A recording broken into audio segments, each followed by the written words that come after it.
અમરેલી જિલ્લાના સાવરકુંડલા ડિવિઝન પોલીસે કાયદો અને વ્યવસ્થા જળવાઈ રહે તે માટે એક મહત્વપૂર્ણ કાર્યવાહી કરી છે।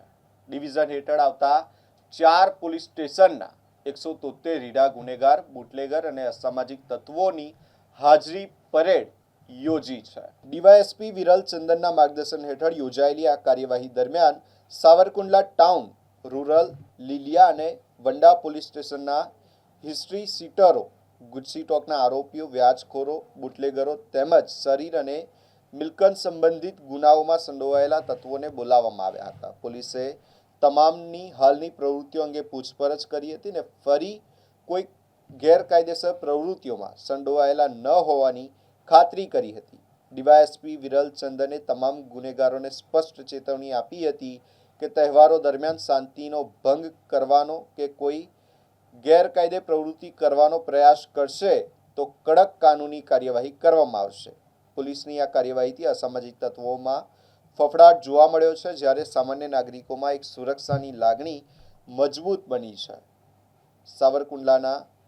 સાવરકુંડલા ટાઉનના 98, સાવરકુંડલા રૂરલના 54, લીલિયાના 11 અને વંડા પોલીસ સ્ટેશનના 10 આમ કુલ 173 ગુનેગારોની હાજરી પરેડ યોજાઈ છે। પોલીસ સ્ટેશનની હદ વિસ્તારમાં રહેવાનું હોય તો વ્યાજના તમારા ધંધા આજે જ મૂકી દેજો।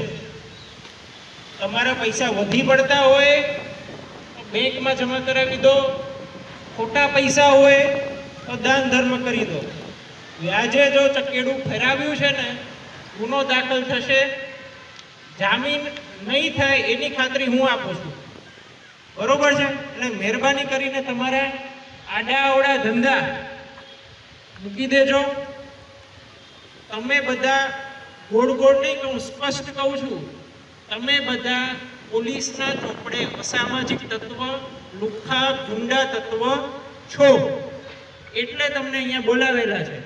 આજરોજ રવિવારના દિવસે અમરેલી જિલ્લાના સાવરકુંડલા ડિવિઝનના 4 police station, Savarkundla town, Savarkundla rural, Vanda અને લીલિયા એ ચારેય પોલીસ સ્ટેશનના ભૂતકાળના ગુના કરી ચૂકેલા હિસ્ટ્રી શીટર, પ્રોહિબિશન બુટલેગર્સ, અસામાજિક તત્વો, ગુજસી ટોકના આરોપીઓ, આ તમામની કે જેમના શરીર સંબંધી અને મિલકત સંબંધી ભૂતકાળના ગુનાઓ છે, એમની હાજરી પરેડ અત્રે સાવરકુંડલા ટાઉનમાં રાખવામાં આવેલી હતી, જેમાં સાવરકુંડલા ટાઉનના 98, સાવરકુંડલા રૂરલના 54, લીલિયાના 11 અને વંડા પોલીસ સ્ટેશનના 10 જેટલા આરોપીઓને એમની હાલની પ્રવૃત્તિઓ, એમના ગુનાઓ, એ ગુનામાંથી બહાર નીકળી ગયા છે અને સમાજમાં શું કામગીરી કરી રહ્યા છે એ ફરીથી એમની ગુનાહિત પ્રવૃત્તિઓમાં પાછા ફરી ગયા નથી કે કેમ એ બાબતે એમને વિગતવાર પૂછપરછ કરવામાં આવેલી હતી। વધુમાં આગામી સમયમાં જે પણ ધાર્મિક સામાજિક તહેવારો છે એ સંબંધે તેઓ કોઈ પણ પ્રકારની ગુનાહિત પ્રવૃત્તિમાં જોડાય નહીં અને કાયદામાં જ રહી અને સમાજમાં પોતાનું જીવન જીવે એ માટે એમને સમજ અને સૂચના આપવામાં આવેલા છે।